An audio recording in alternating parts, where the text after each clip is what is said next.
cuidado. Meu nome é Mi Sabrina. nombre es Sabrina. Eu vou coordenar a mesa Voy a de coordinar la hoje. mesa hoy. E eu sou atualmente Soy pesquisadora actualmente pós-doc no investigadora PAGU. postdoc Estou muito en feliz PAGU. em poder participar dessas comemorações e poder também Estoy coordenar orgulloso essa de poder mesa participar en aqui hoje. esta mesa y poder Antes de dar organizarla hoy. início à sessão, Antes de iniciar la eu gostaria sesión, então de parabenizar me o núcleo gustaría por esse felicitar al núcleo aniversário, por esta desejar a ele celebración, uma longa vida, desearle una porque larga o PAGU vida, tem porque sido PAGU ha sido fundamental fundamental na formação de jovens en la formación pesquisadores, de como jóvenes eu, investigadores, como como muitos muchos de dos mis meus colegas pós-doctorados postdoctorados que están já aquí hoy passaram pelo PAGU y ya han pasado também. por PAGU Que a también, partir dessa que a partir experiência de de esta experiencia de pós-doutoramento tem tido a postdoctorado oportunidade de ha tenido la participar oportunidad de um centro de excelência, centro de estabelecer um excelencia intercâmbio com pesquisadores sêniores do con núcleo, investigadores com seniores outros del núcleo, pós-doutorandos con otros do núcleo e postdoctorandos del também com as núcleo y con pesquisas las que têm sido investigaciones que han sido desenvolvidas pelos desarrolladas alunos de por los pós-graduação na área de alumnos de estudos de posgrado gênero. en la área de estudios de Desse modo, género. então, De este além de modo, parabenizar entonces, publicamente además o núcleo de nessa felicitar al comemoração, grupo por eu esta gostaria também de conmemoración, me gustaría agradecer esse agradecer acolhimento, né, e destacar esta quanto ele é acogida y fundamental também destacar na cómo ella es formação de fundamental para la formación de pesquisadores. investigadores. É assim, então, com enorme prazer e Entonces, con honra que enorme eu abro placer essa y honor que sessão, abro esta cuja sesión, temática é cuya gênero e temática es cuidado. género y cuidado. Teremos hoje como Tendremos hoy como expositoras expositoras, as professoras doutoras como ponentes, Gita Grindeberg, que é las dos professora profesoras titular do Gita Ekberg, Departamento de Antropologia profesora e del Departamento de pesquisadora do PAGU na Antropología y Unicamp, a investigadora doutora de Helena PAGU, Irata, diretora doctora emérita Elena de Irata, pesquisa doctora do emérita de CNRS, investigadora de associada à CNRS, Universidade asociada a la de Universidad de Paris 8, a número doutora 10, Antônia Pedroso la de doctora Lima, Antonia Pedrosa professora de no Lima, profesora del Departamento de Antropología do ISCTE, de Instituto un Universitário instituto de Lisboa, e a doutora Bila Sori, professora titular do IFIX, da Universidade Federal do Rio de Janeiro. Para fins de organização, nosso tempo de apresentação de cada uma será de 20 minutos, né, e eu vou avisar a mesa quando faltarem 5 minutos para terminar, e depois quando faltarem 2. Né. Passo, então, a palavra para a Gita, que vai apresentar o trabalho sobre imigração e o cuidado de idosos no Brasil e na Itália. Muito obrigada. Boa tarde para todo mundo. É uma grande satisfação estar aqui, comemorando os 20 anos do PAGU.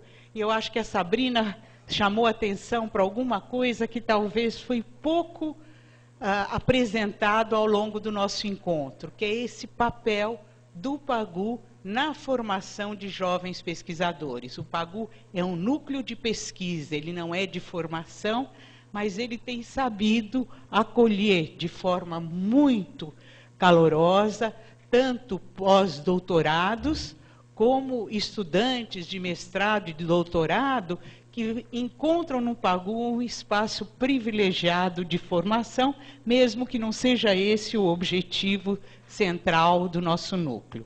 E eu aqui vou falar sobre o care, sobre o cuidado, nessa mesa sobre o cuidado, dizendo que, olha, tem aqui uma questão que talvez valesse a pena entrar nas linhas de pesquisa do PAGU, não é? Então, eu estou apresentando o PowerPoint, que está em inglês, mas eu vou ler aqui de modo a facilitar a tradução e também, enfim, vou falar mais pausadamente para que a coisa possa funcionar da maneira mais adequada. Então, na apresentação de um número especial do International Journal of Aging in Later Life, Andrea Hoff afirma que a discussão contemporânea sobre o cuidado pode ser caracterizada pela combinação de dois discursos. Aquele que discorre sobre as dificuldades envolvidas no aumento da população idosa e o discurso que trata dos problemas relacionados com o declínio da estrutura tradicional da família. Duas soluções contrastantes são dadas para o dilema envolvido na diminuição da oferta de cuidados. A primeira considera que a provisão do cuidado é muito mais uma tarefa da sociedade como um todo do que um assunto privado.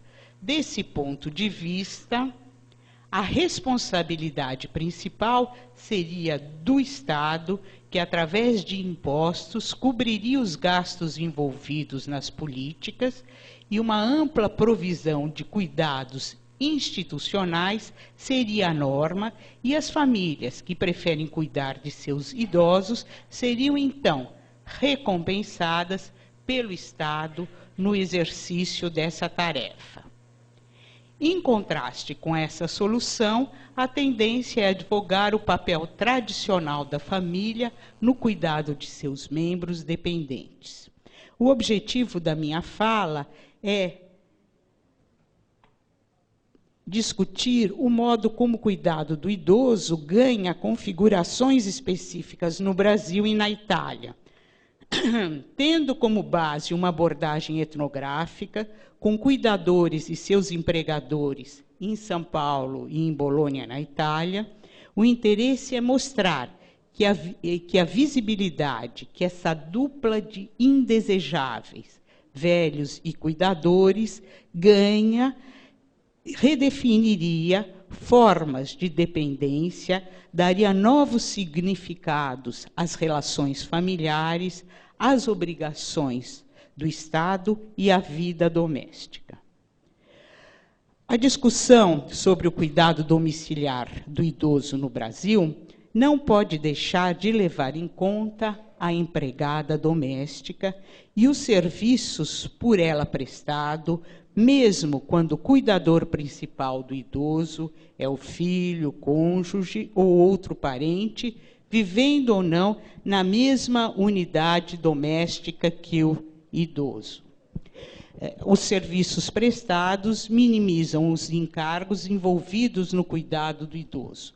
A empregada doméstica é uma constante nas unidades domésticas brasileiras desde a época colonial, marcada pela escravidão. O Brasil foi o último país do mundo ocidental a abolir a escravidão e, como vou mostrar a seguir, a ideia de escravidão marca as reflexões sobre esse tipo de trabalho e os debates em torno dos direitos do trabalhador doméstico. Contar com empregados domésticos no passado colonial era privilégio da elite branca, dos senhores de escravos e dos homens livres.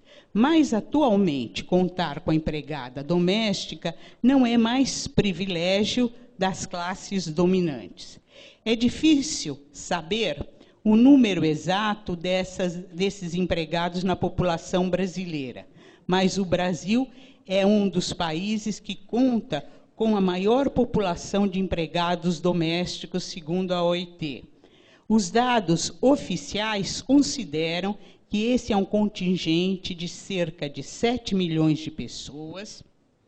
Desse total, apenas 30% conta com carteira de trabalho, que desde 1973 é obrigatória, ou seja, 70% desses trabalhadores não têm um contrato.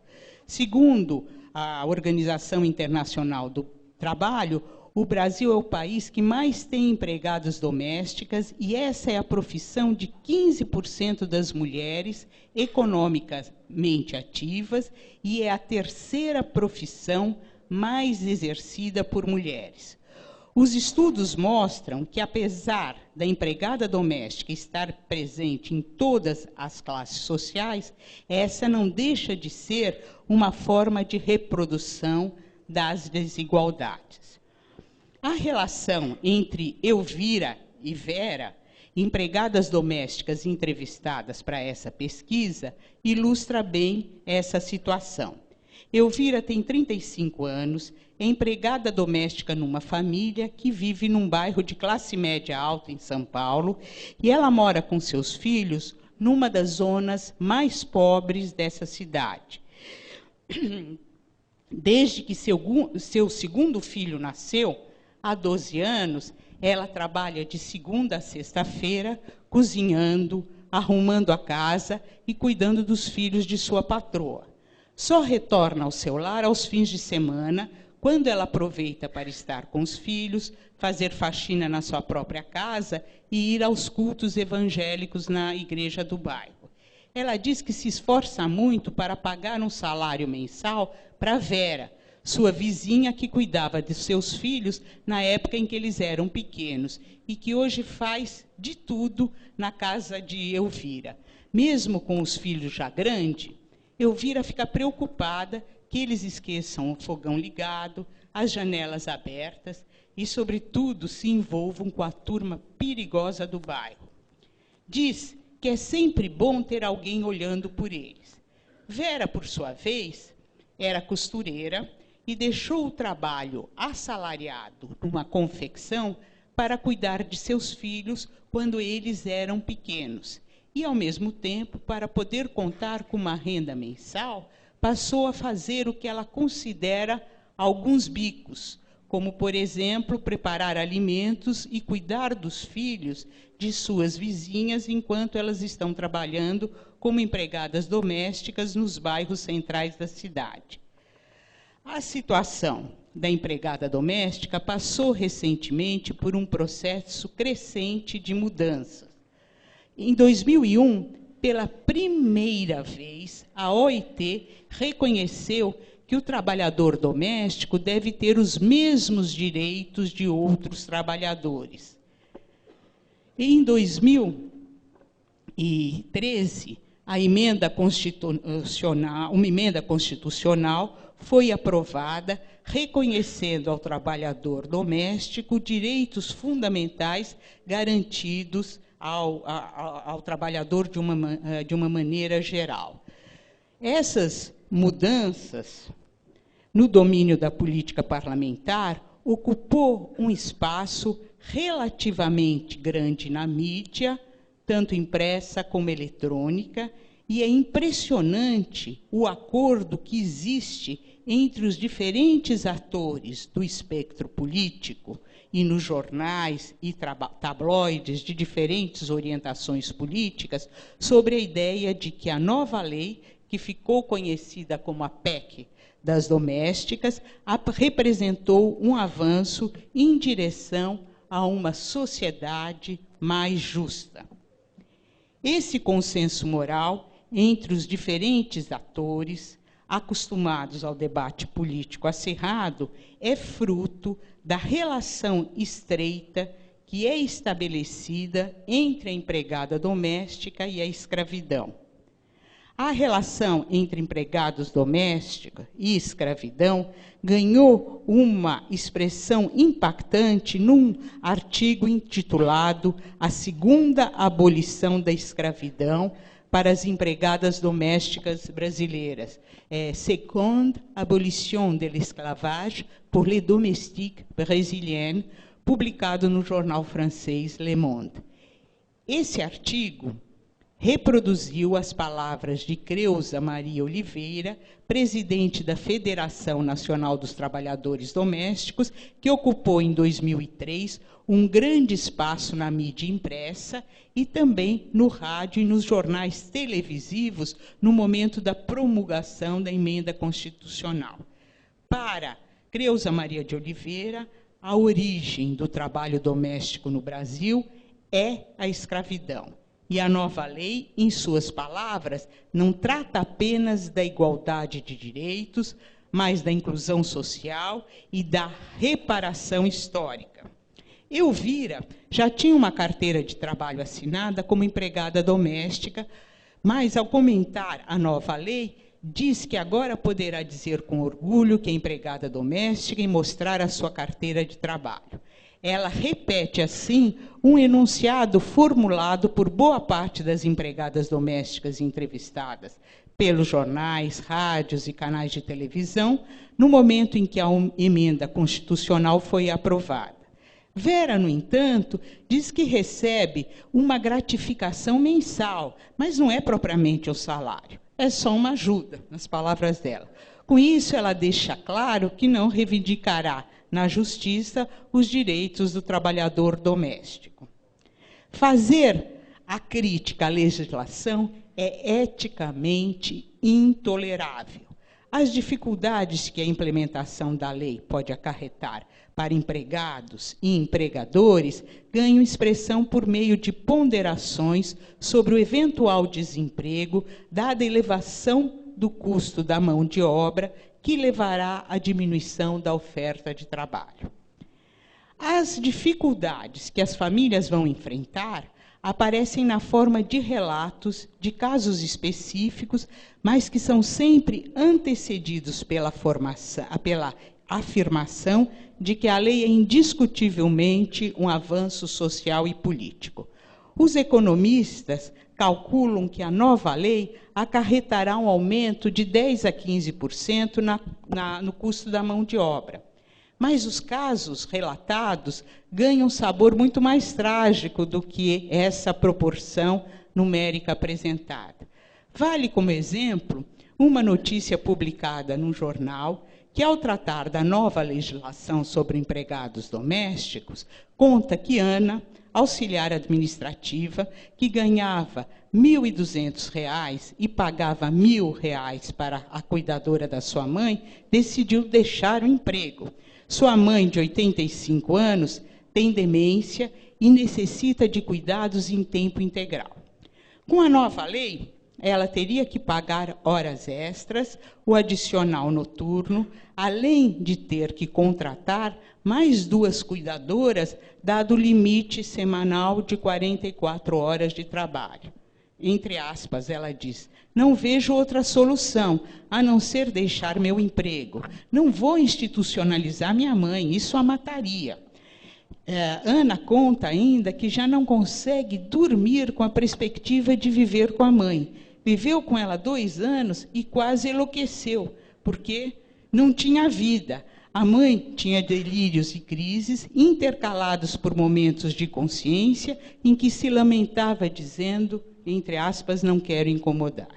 Em suma, o caso brasileiro mostra que as políticas públicas acabam por promover um modelo tradicional de cuidador, mesmo quando esse efeito é inesperado, pois acabam deixando para a família o cuidado do idoso. Os estudos sobre o tema têm afirmado que, apesar de haver um acréscimo no número de cuidadores do sexo masculino, esse é um trabalho de responsabilidade das mulheres. A dificuldade que essa situação apresenta para o cuidado do idoso pela família, a essa dificuldade é dado 2 tipos de solução. Por um lado, a ponderação de que o Estado deveria oferecer um recurso financeiro aos parentes que cuidam do idoso e que, por isso, tem que abrir mão do seu trabalho ou então garantir que o salário pago ao cuidador possa ser descontado do imposto de renda do familiar contribuinte. Eu vou passar rapidamente para a Itália, porque eu tenho só 5 minutos. Bom, em alguns países, em particular na Itália e na Espanha, uma relação particular tem sido estabelecida entre a família e o Estado quando o cuidador do idoso está em pauta. Essa relação já ganhou o apelido de sistema mediterrâneo de welfare, já que as famílias recorrem à mão de obra estrangeira de baixo custo, em particular as imigrantes em situação de ilegalidade.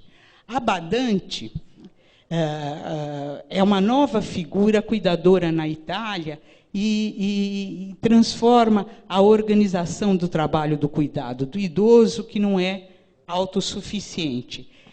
Badante é uma mulher imigrante empregada como trabalhadora doméstica com a tarefa de assistir e cuidar de velhos com os quais geralmente reside. O número de badantes na Itália não é conhecido, mas as estimativas mostram que ele é maior do que os cuidadores que estão no mercado formal da economia.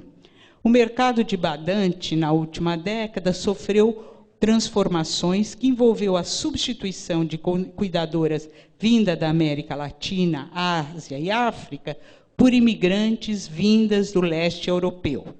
Pouca atenção tem dado às configurações desse mercado e ao modo pelo qual as construções de gênero e nacionalidade são acionadas na classificação dos trabalhadores imigrantes por seus empregados. Como foi explicitado por Mônica no momento da entrevista e ela tinha acabado de contratar uma imigrante da República da Moldávia para cuidar dos seus pais idosos.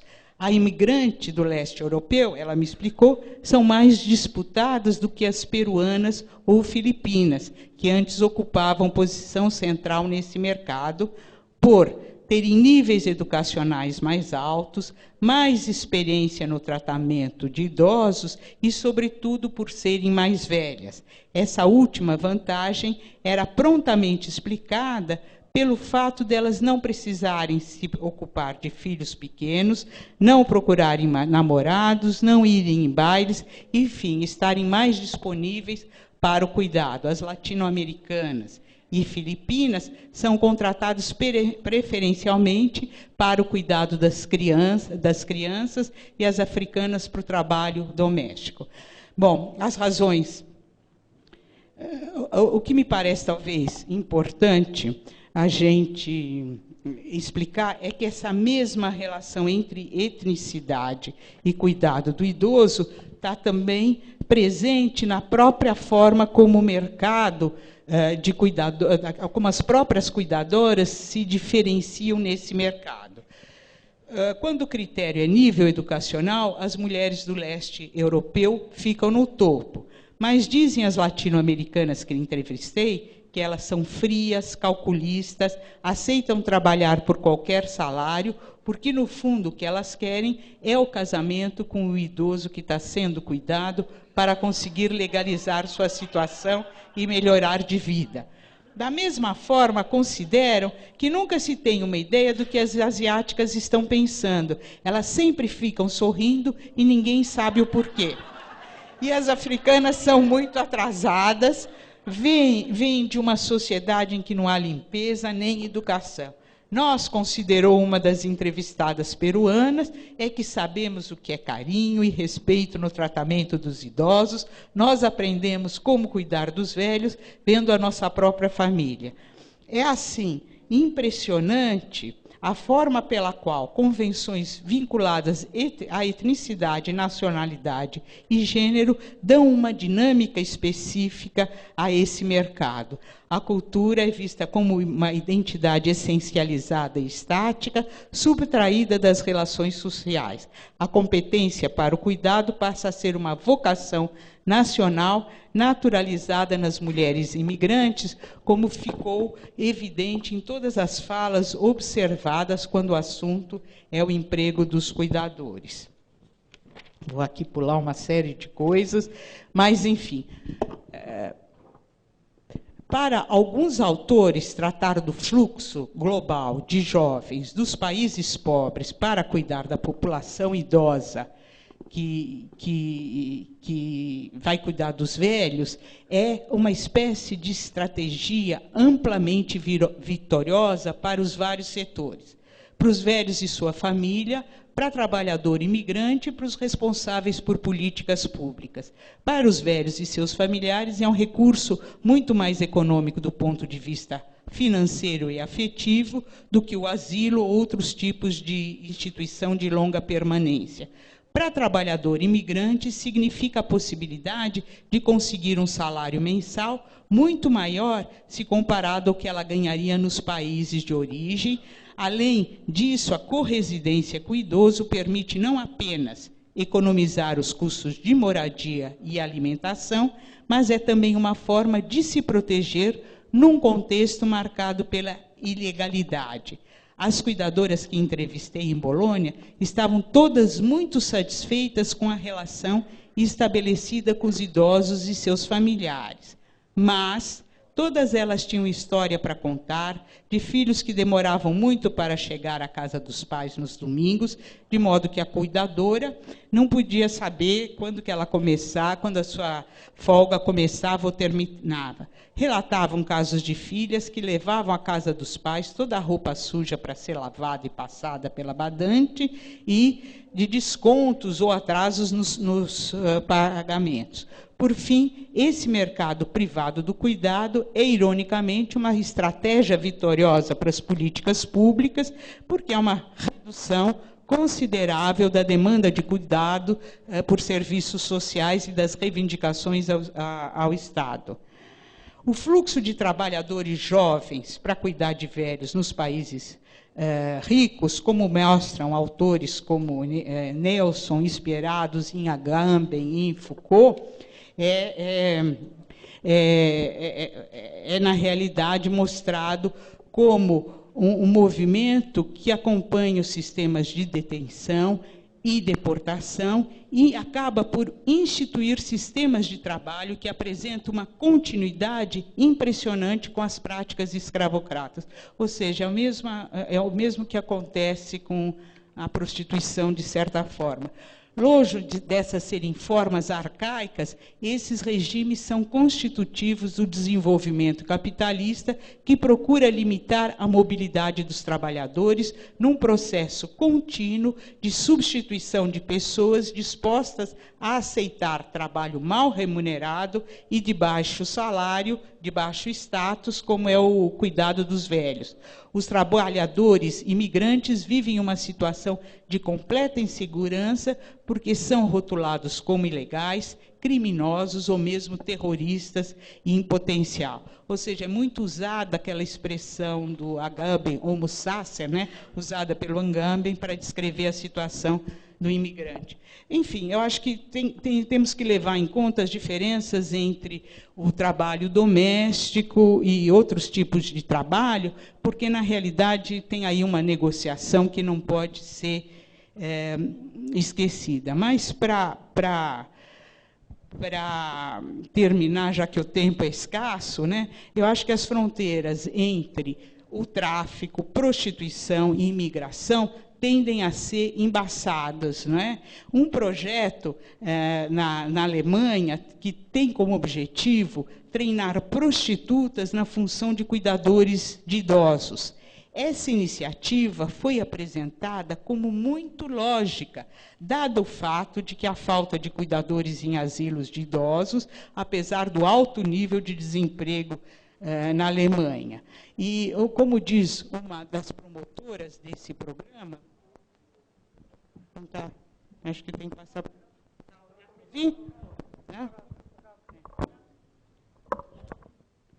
Dá para ouvir? Agora pegou, né?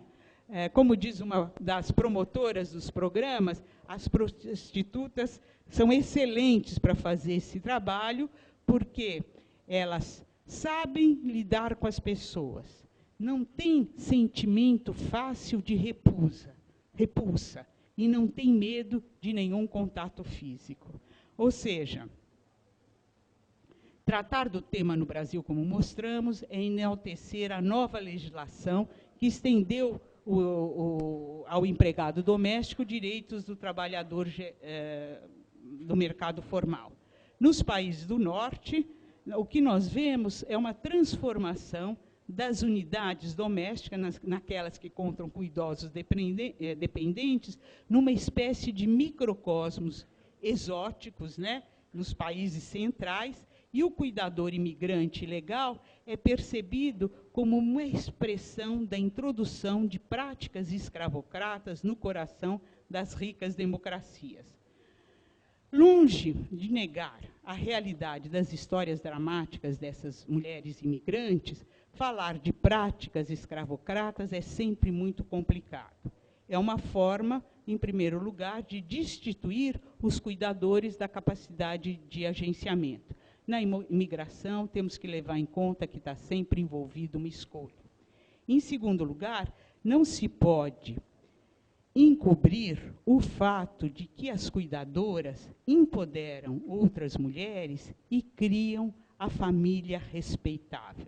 Reduzir o fenômeno das trabalhadoras domésticas imigrantes aos casos sensacionais de escravidão moderna é desconhecer que o cuidador doméstico é um elemento ativo na produção da família respeitável, aquela que mantém os idosos em sua própria casa, recrutando, pagando ou organizando o trabalho dos cuidadores de idosos pobres e destituídos. Esses cuidadores na legalidade ou na ilegalidade, são considerados os polos desprezíveis, porque abandonaram suas famílias, seus filhos pequenos ou parentes idosos, em busca de condições melhores de vida em outros países. Por fim, o que é evidente na Itália e no Brasil é o horror à institucionalização. Obviamente, há razões para isso, porque os asilos são percebidos como salas de espera da morte, depósitos de seres humanos como inúteis. Esse horror de uma geração que foi marcada pelo interesse na desinstitucionalização impede que se imaginem formas inovadoras e criativas de moradias para idosos dependentes. Impede também o reconhecimento que a dependência do idoso não é sinônimo da ausência de interesse por uma vida social ativa que ultrapasse os limites da família, inclusive para que a convivência com os familiares possa ser mais gratificante. Obrigada.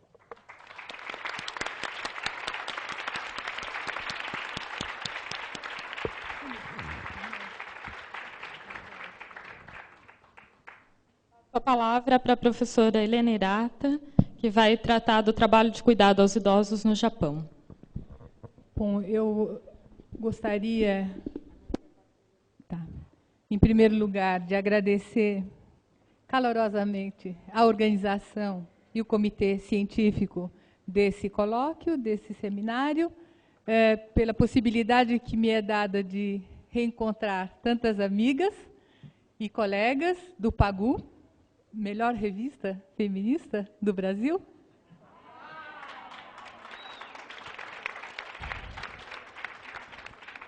Eu preparei uma exposição um pouco em homenagem a Adriana Piscitelli, que consegui rever plena de saúde, e um pouco para Maria Filomena Gregori, que também trabalha sobre o tema, uma exposição sobre subjetividade e sexualidade no trabalho de cuidado. Eu peço para me avisarem 5 minutos antes, depois 2 minutos antes, e depois quando terminar o tempo, porque isso você não fez. Então, em primeiro lugar, eu gostaria de dizer que há novas orientações na sociologia do trabalho e do gênero na França, onde, em primeiro lugar, a dimensão da sexualidade está muito presente nos gender studies, e essa dimensão da sexualidade, ela é, na realidade, bastante variável, segundo... Você quer aumentar? Por favor, eu também não sei. Em que a dimensão da sexualidade, essa é a de cima. Pronto. Onde a dimensão da sexualidade aparece de maneira bastante presente nos gender studies, e eu cito dois pesquisadores, um pesquisador e uma pesquisadora, que pesquisadoras presentes como a Eleni Varricas poderiam, na discussão, dizer o que as diferencia, porque aqui eu estou colocando os dois no mesmo pé, ambos trabalham centralmente com sexualidade, mas a partir de abordagens teóricas, epistemológicas e políticas bastante diferentes. O lugar da sexualidade e do corpo na análise do trabalho, ele vai aparecer cada vez mais, sobretudo com as pesquisas nascentes na França, a partir de 2005, sobretudo, e não a partir de 1982, como no caso dos Estados Unidos. Esse lugar da sexualidade e do corpo, ele aparece justamente com o aumento dessas pesquisas a partir de 2005, no caso da França, e também, pode-se dizer, dentro dessas novas orientações na sociologia do trabalho e do gênero na França, o lugar maior que é concedido à subjetividade, ao afeto e ao trabalho emocional. Eu digo novas orientações, mas uma socióloga como Ali Rothschild, ela escreveu desde os anos 70 sobre o que é o trabalho emocional, sobretudo o trabalho emocional das profissionais, digamos, que trabalham nos aviões, etc., das hôtesses de l'air. E portanto, não é um tema antigo, não é um tema novo, mas essa orientação dada nas pesquisas, utilizando esses enfoques que são anteriores no tempo, é algo que nós devemos mencionar. E, finalmente, a sexualidade nos estudos sobre care. Então, a minha exposição vai vou falar tanto da questão da subjetividade no trabalho e da relação subjetiva ao trabalho, quanto na questão da relação entre trabalho e sexualidade, que está presente nos estudos recentes sobre care. Como eu falei do lugar da sexualidade e do corpo na análise do trabalho, eu queria mostrar 4 slides, onde vocês veem, no Brasil e no Japão, como o trabalho de cuidado é um trabalho que é um confronto de corpo a corpo, onde há uma relação corporal, onde há necessariamente o toque, né, o tocar, o se debruçar, o se relacionar, digamos, ao nível do corpo entre beneficiário e provedor ou provedora do cuidado. Aqui, por exemplo, vocês veem claramente um senhor idoso sendo abraçado, porque é a única maneira que se tem de fazer com que ele se levante, isto é, unicamente apoiado sobre o ombro da cuidadora. O trabalho do care e da sexualidade, acho que pode-se dizer, em primeiro lugar, que é Pascale Molinier, que é uma psicóloga do trabalho, que, em primeiro lugar, apontou a importância da análise da sexualidade no trabalho do care. Primeiro, ela diz que é invisível o trabalho do care, porque ele demanda para a sua realização de saber fazer discretos. Eu vou voltar a essa noção. Esse trabalho, segundo ela, não pode ser pensado independentemente do sexual.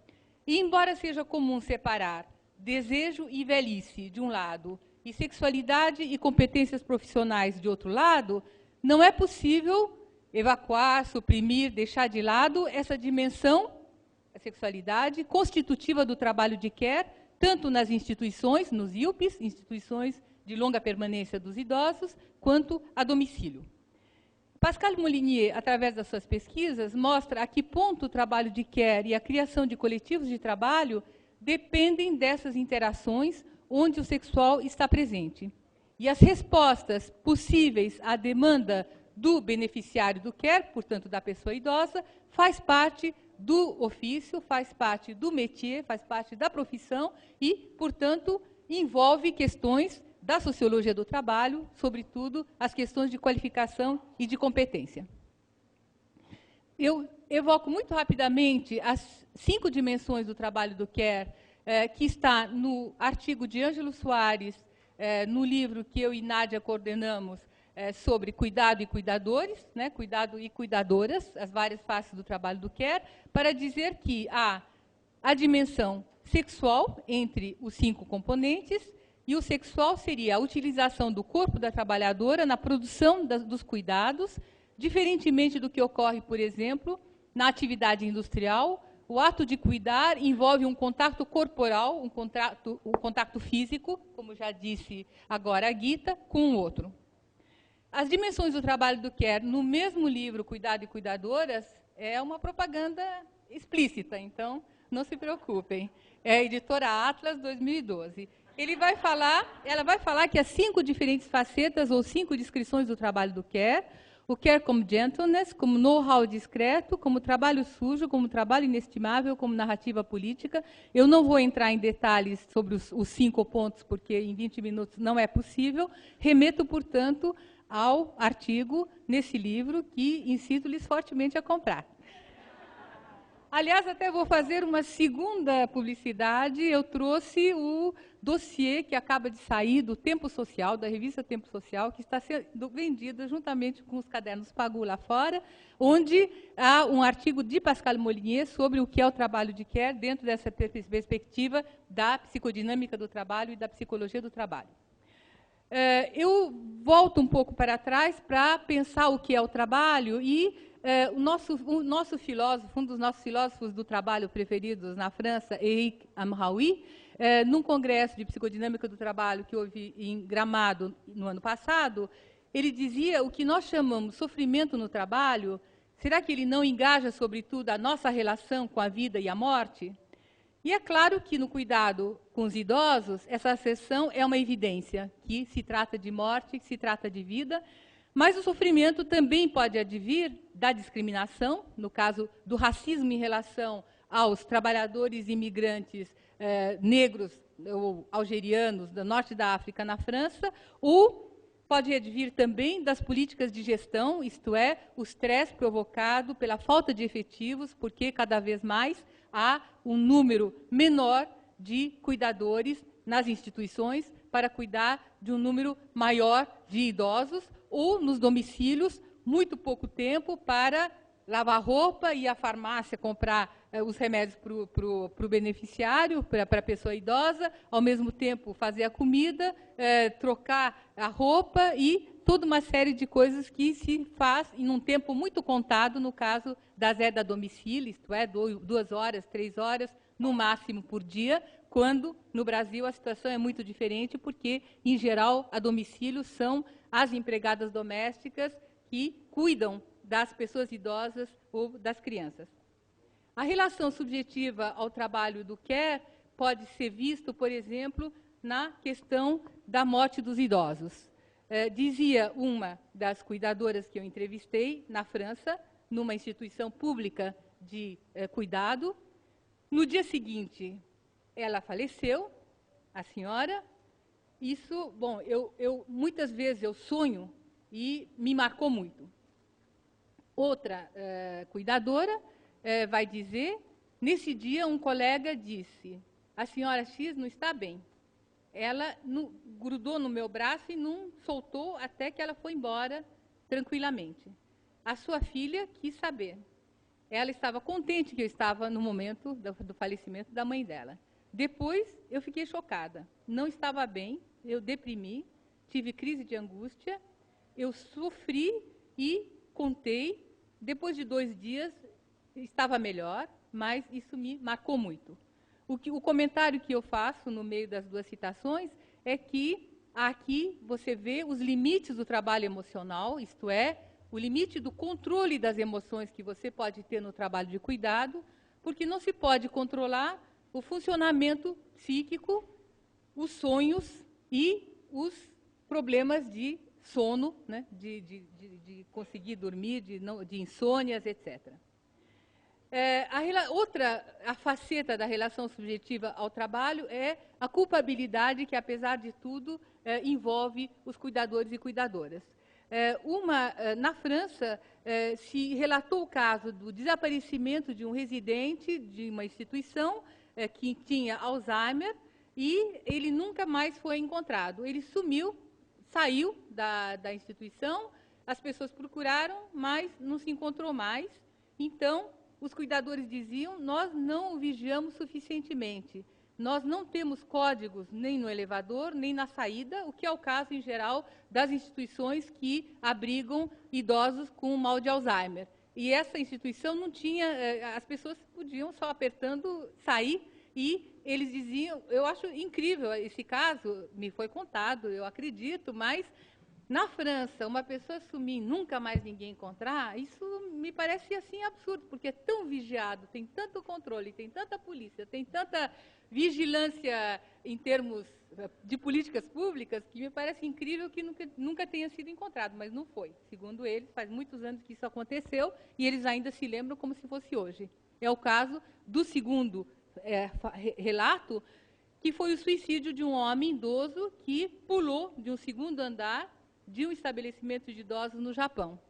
Eles também diziam, depois de muito tempo que a coisa aconteceu, como se fosse ontem, nós não vigiamos suficientemente, ele pulou diante dos nossos olhos. Ficamos olhando, ele pulou e morreu, claro, né? Então, essa culpabilidade, que é algo que fica no relato e na memória das pessoas, é importante. Entrando na questão da sexualidade, eu cito aqui o caso de uma jovem cuidadora no Japão. Ela tinha 22 anos, tinha um namorado e tinha trabalhado há 3 meses apenas nessa instituição, e ela estava cuidando de uma pessoa idosa, estava tentando banhá-lo, mas ele a bulinou no momento do banho. Ela diz, foi um acidente, deixei cair o residente no momento do banho, tive muito medo. Um residente que tinha as mãos, né, quer dizer, em japonês é choto tegareru ryosha-san, isto é, ele gostava de bulinar. Mas ele não fez isso por mal. Meu sentimento é que ele tinha razões. O quer, kaigo, em japonês, é uma coisa difícil. Essa moça que tem, portanto, 21 anos, não 22, ela, na realidade, do ponto de vista, digamos, objetivo do que é o trabalho de care, ela cuidou muito mal do idoso. Por quê? Porque ela não devia ter deixado cair o idoso no banho, ele não se feriu muito, não morreu, não foi grave, mas o trabalho dela era de dar banho eficazmente no idoso e não de deixar cair porque foi bulinada, né? Então, isso já coloca imediatamente a questão da qualificação para o trabalho, do tipo de profissionalidade que você pode ter em relação ao trabalho. Aqui eu cito o caso de uma francesa, que eu entrevistei, portanto, numa instituição em Paris, no 20e, dei o nome a ela de Sandra, ela tem 52 anos, ela diz, bom, a gente precisa reagir bem, a gente não pode se sentir, né, bruscamente, colocada de maneira brusca, é necessário fazer compreender que a gente está aí com respeito, eles não devem fazer isso. Eu tenho um senhor que, efetivamente, me diz coisas e é necessário enquadrá-lo e lhe dizendo, não, a gente não está aí, a gente está aí para lhe ajudar, a gente não está aí nem para a gente se fazer bulinar, nem se fazer tocar. O senhor me deve respeito como eu lhe devo respeito. Mas, você sabe, é normal, é a vida. É o que falou essa senhora. Então, eu acho que o que se deve dizer é que é necessário uma formação profissional quanto ao sexual e quanto à sexualidade da parte dessas cuidadoras e cuidadores de instituição. A relação entre essa experiência traumatizante e a formação requerida para ser cuidadora é um ponto que nos interessa e eu perguntei para ela e vários outros que eu entrevistei no Japão e soube que há uma falta total de módulos de formação quanto à relação entre trabalho de care e sexualidade. E olha que a formação das cuidadoras, das care workers no Japão são 3 anos depois do 2º grau. Então, nesses 3 anos se estuda muita coisa, se aprende muita coisa, inclusive sobre AVC, sobre infarto, né? Sobre toda uma série de doenças e desmaios e problemas de sanguíneos, etc., mas sobre a sexualidade do idoso não existe nenhuma formação e quando isso acontece, você realmente está totalmente desmunida, né? sem possibilidade de reagir de uma maneira qualificada, de uma maneira profissional, etc.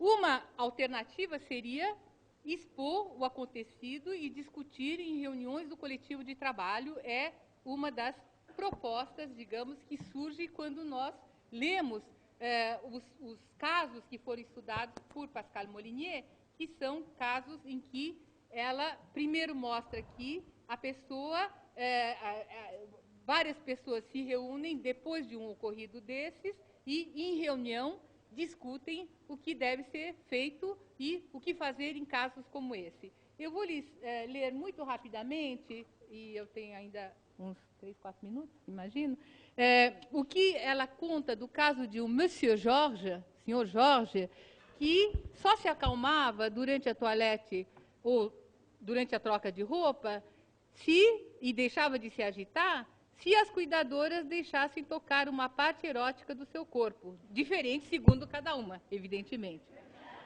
Beijo no pescoço, mão na bunda, mãos em volta da cintura e mesmo tentativa de tocar nos seios de uma forte matrona. Se deixassem tocar, ele se comportava muito bem e tranquilamente. Então, a ideia de algumas que são entrevistadas dizem a gente deixava, porque a gente sabia que era uma coisa que acalmava e a gente, com isso, podia fazer bem o nosso trabalho.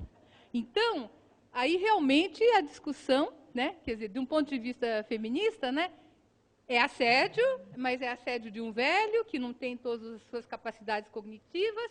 Você vai se deixar fazer para poder ter tranquilidade e fazer bem o seu trabalho? É essa a competência requerida para a cuidadora, né? Numa situação dessas? Me parece que realmente é o tipo de discussão, né, que se pode seguir a uma análise desse tipo e creio que o que diz a Pascal, por exemplo, é que há uma ética do care, né, que seria de dar uma parte, ou fazer o dom de uma parte de si para, de uma certa forma, conseguir realizar o care.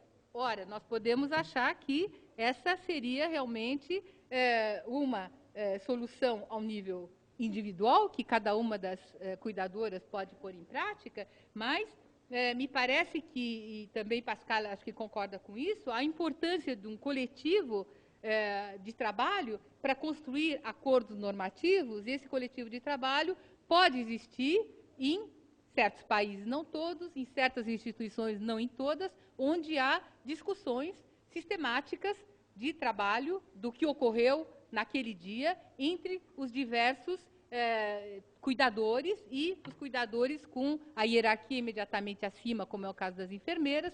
Em todo caso, essa ideia de deixar acontecer e administrar um saber fazer discreto, o que ela mostra na realidade, e eu termino aqui, é a complexidade do trabalho e, sobretudo, a complexidade do trabalho do care. Obrigada.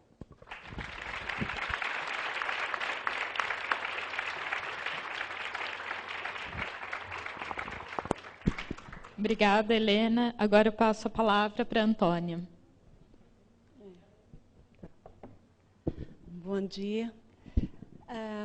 Eu queria começar por dar um imenso voto de parabéns para estes 20 anos do PAGU, com quem já há mais de 10 tenho o privilégio de colaborar em imensas dimensões de interlocução com diferentes colegas, de intercâmbio de estudantes, partilha de seminários e colóquios, enfim. Tem sido um imenso prazer acompanhar este processo e um enorme voto de parabéns e longa vida ao PAGU. Um agradecimento à Sabrina e à Guita que montaram essa mesa e que convidaram para participar, e um agradecimento especial aos organizadores desse seminário, a Yara Belelli, Adriana Piscitelli e José Miguel Nieto Olivar.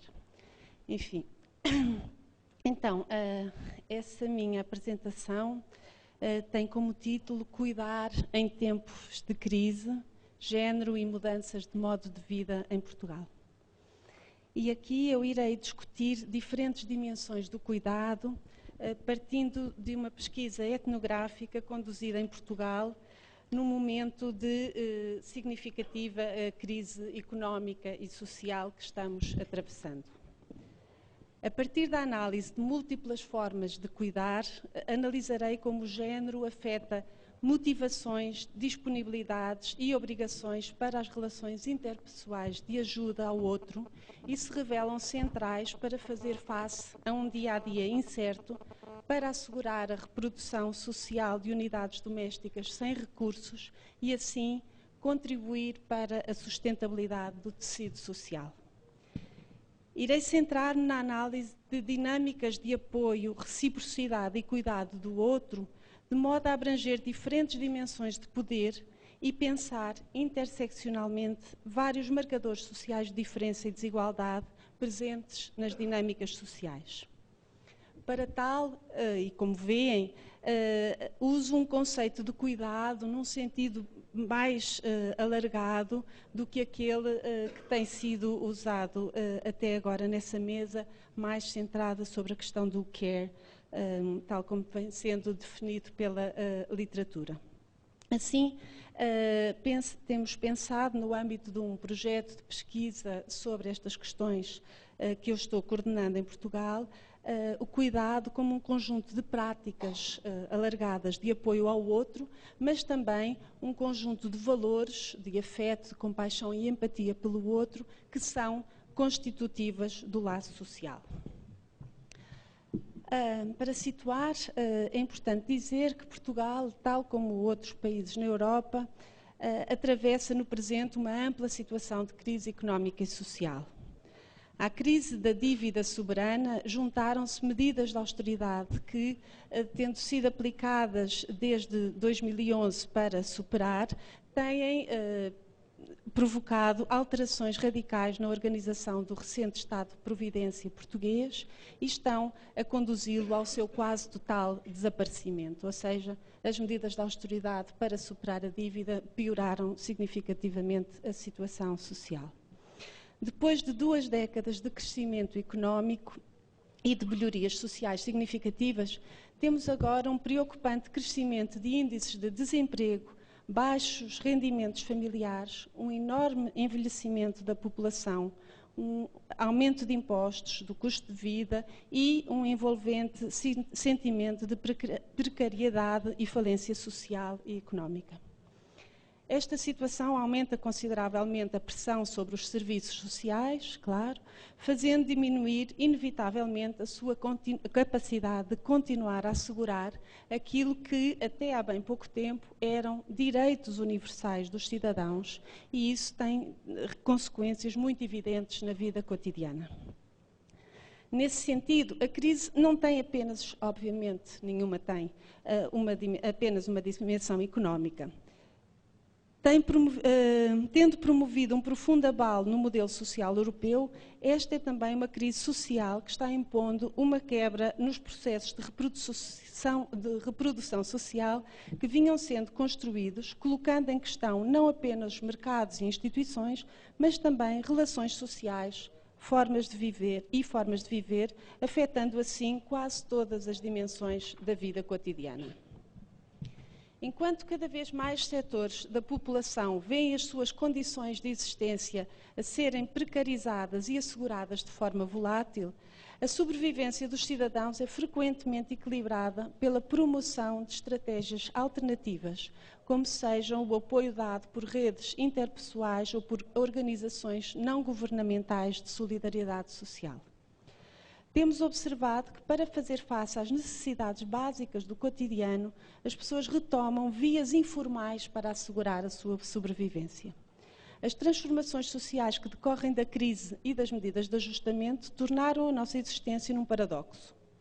Depois do Estado de Previdência ter assumido um papel crescente e o mercado de trabalho ter promovido a independência dos cidadãos face às obrigações familiares, no momento atual, as políticas governamentais tentam, pelo contrário, passar a responsabilidade novamente para o lado dos cidadãos.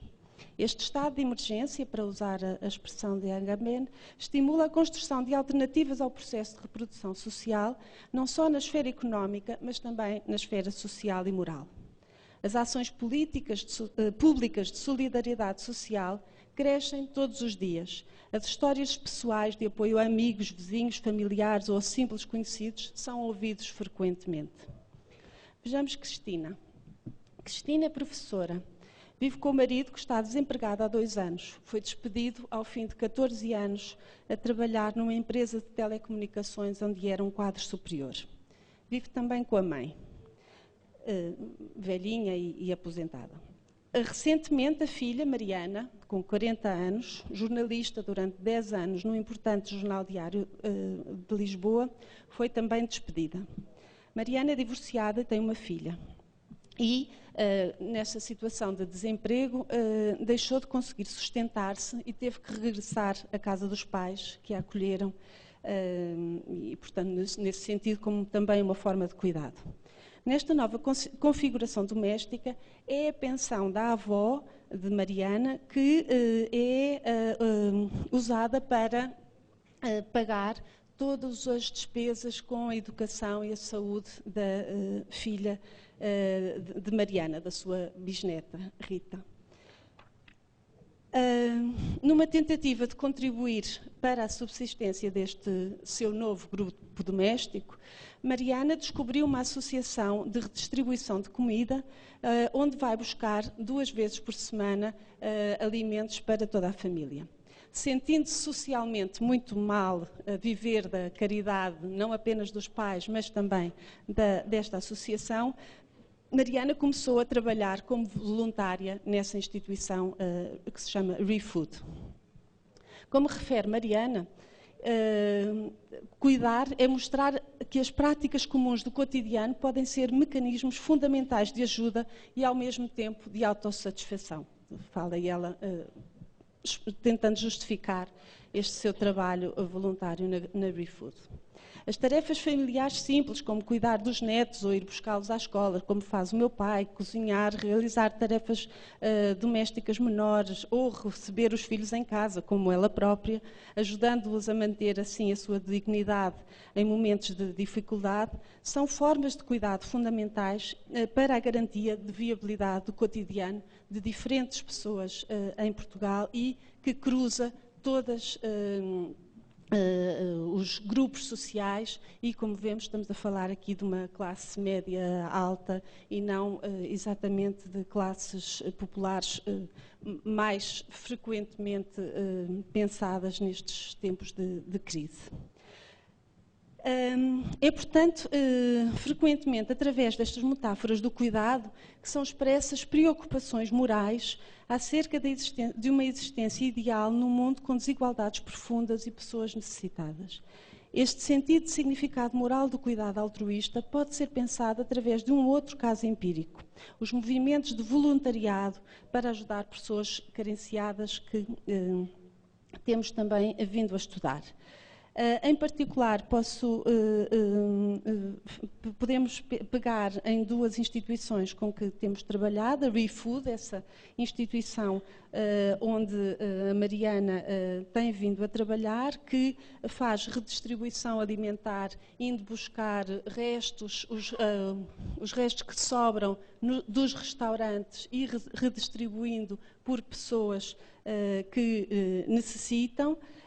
E tem sido um projeto que se tem alargado a todo o país. Começou em Lisboa e neste momento tem sede em 8 cidades do país. E uma outra instituição, a Casa, que é uma instituição a pessoas na condição de sem-abrigo, sem teto, não é? Em ambos os casos, estas práticas de entreajuda são produzidas a nível local e consideram geografias humanas próximas, de modo a oferecer respostas adaptadas às necessidades particulares da comunidade onde estas práticas se dão. E, de forma muito interessante, estas instituições tendem a envolver como voluntárias as pessoas que usufruem dos serviços que são prestados, neste sentido de tentar justificar moralmente aquilo que se recebe, tentando perder todo o caráter e a dimensão de caridade que as pessoas que se querem pensar a si próprias como independentes querem evitar sentir. Podemos pensar, dar um outro caso de Teresa, de 65 anos, que vive em Azeitão e que começa por nos dizer que se não fosse ali, aquela instituição, à casa, ela não comeria. É viúva, vive com 2 filhas gêmeas, tem uma pensão de 73 euros, que será mais ou menos 300 reais. Antes de existir esta delegação do Casa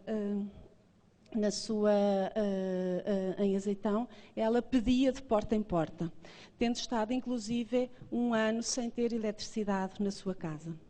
As suas filhas estudam ainda, mas possivelmente vão ter de deixar de estudar, pois o Estado deixou de pagar os livros e cortou com a oferta do almoço, muitas vezes a única refeição que estas crianças comiam.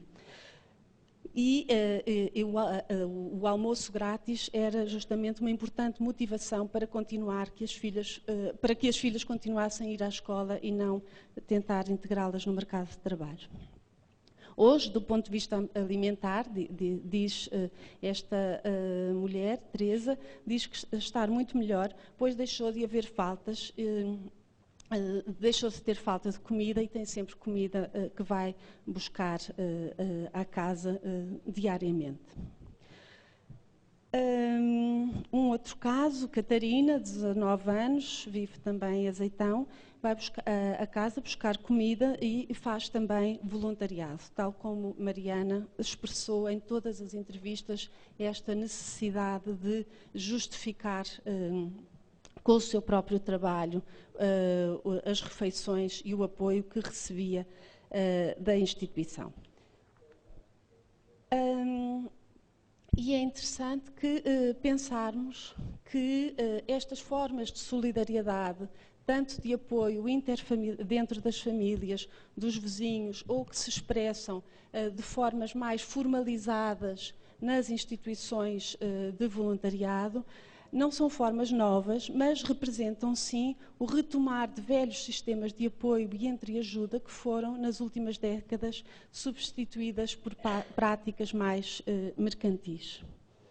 Numa situação de incapacidade de lidar com o presente, as pessoas viram-se para formas tradicionais de o fazer, lhes dando, todavia, novas orientações e novos significados dentro de novos arranjos. No entanto, este aparente retorno a práticas comunitárias antigas coloca alguns problemas ideológicos e políticos, pois poderá parecer que estamos retrocedendo nos progressos atingidos pelo Estado de Providência. Na verdade, embora não seja inteiramente novo, este fenómeno não constitui um simples regresso ao passado. Através da atual reativação destas formas de solidariedade intergeracional, familiar, de cidadania, estamos de facto contrariando a perpetuação de um projeto de independência que floresceu nas últimas décadas, ligado a conceitos de bem-estar individual e realização pessoal, e voltando a ter de contar com relações familiares, de amigos, de vizinhança ou de caridade para suportar situações de necessidade. Voltando a depender de formas informais de atenção ao outro, que, tendo maioritariamente assegurado por mulheres, configuram um processo de retorno a uma associação destas à família e ao cuidado. Já avançando para a conclusão, é importante refletir que este trabalho de cuidar, neste sentido mais geral, por ser associado ao afeto, ao laço emocional com o outro, como já vimos anteriormente, surge frequentemente como pouco importante do ponto de vista económico e social. Porém, neste novo momento histórico em que o contrato social se alterou, o cuidado torna-se uma questão central. A eficácia destas relações sociais de apoio tem sido justamente um dos argumentos usados na literatura para descrever as sociedades do sul da Europa, como a Guita referiu, como sendo sociedades-providência de base familista, por oposição às sociedades que têm um Estado-providência do norte da Europa, ou considerado mais avançado. Esta iniciativa pessoal, imbuída da moralidade do cuidado associada à sociedade de providência familista, multiplica-se em diversas dimensões da vida social. Estes mecanismos são formas alternativas à assistência estatal e visam, na medida da sua abrangência, superar os efeitos da ineficiência do atual Estado social.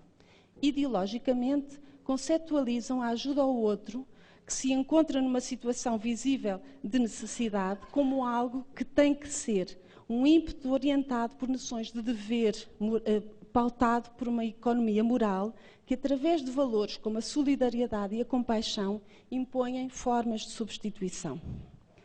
Como vim mostrando, algumas práticas informais, voluntárias e não estatais de cuidado são importantes para percebermos as formas como a reprodução do tecido social português se tem vindo a construir nestes momentos de crise e como estas estratégias são centrais para garantir a continuidade de um sistema económico em ruptura. Porque não vemos mais protestos na rua, mais revoltas contra o governo que aplica implacáveis medidas de austeridade, corta salários, aumenta impostos, reduz benefícios. Precisamente porque, apesar de todas essas adversidades, as pessoas encontram formas de se virar com base nestas redes formais ou informais de cuidado. Este tipo de ações são cada vez mais estendidas de partilha de bens e serviços, deve ser avaliado à luz de um novo paradigma. É muito importante termos consciência política que, se por um lado estas estratégias informais de suporte aos setores mais enfraquecidos da sociedade tornam a vida daqueles que deles beneficiam possível em situações de crise e incerteza, elas são também centrais para todo o sistema social, pois inibem, até um certo ponto, a escalada da tensão social e do colapso económico, individual e coletivo. Assim, creio que é fundamental incorporar no mesmo quadro de análise cuidado, economia, mercado, na medida em que estas dimensões se constituem em conjunto numa renovada economia moral com forte expressão nos cotidianos. A dimensão económica das múltiplas e diferenciadas práticas de cuidar do outro que venho estudando se constitui através de trocas solidárias que procuram responder a necessidades, estando ou não os agentes diretamente envolvidos nas transações. Significa-se que a circulação de bens e serviços de proximidade, dinamizados local e comunitariamente, são um mercado que se compõe de um elenco de necessidades e de um conjunto de bens coletivamente disponíveis que procuram resolver as condições materiais e imateriais de existência do grupo onde este circuito se ativa. É neste sentido que argumento que o cuidado deve ser pensado como um fator de sustentabilidade, tanto a nível económico, provendo a pessoas necessitadas, como social, assegurando a continuidade do tecido social e ainda emocional, mantendo algum bem-estar num cotidiano marcado pela incerteza e precariedade. Porém, desvendar estas práticas alternativas de sobrevivência pode constituir o risco político de darmos as bases ao argumento ideológico e moralizador dos defensores de um neoliberalismo feroz, que estão na base de muitas das decisões políticas que estão se construindo sob a justificação da crise.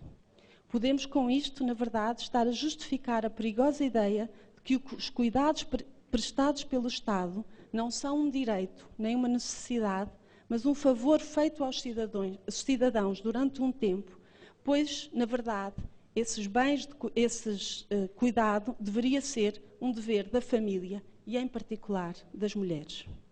De acordo, por exemplo, com o atual Ministro da Solidariedade Social, de um partido da direita democrata cristão, as tradicionais estruturas familiares que se transformaram no processo de modernização deveriam retomar a importância que perderam e as mulheres deveriam voltar a assumir a sua natural vocação para o cuidado. A discussão é assim alterada de um argumento de direitos de cidadania para uma dimensão moral, ideológica e política.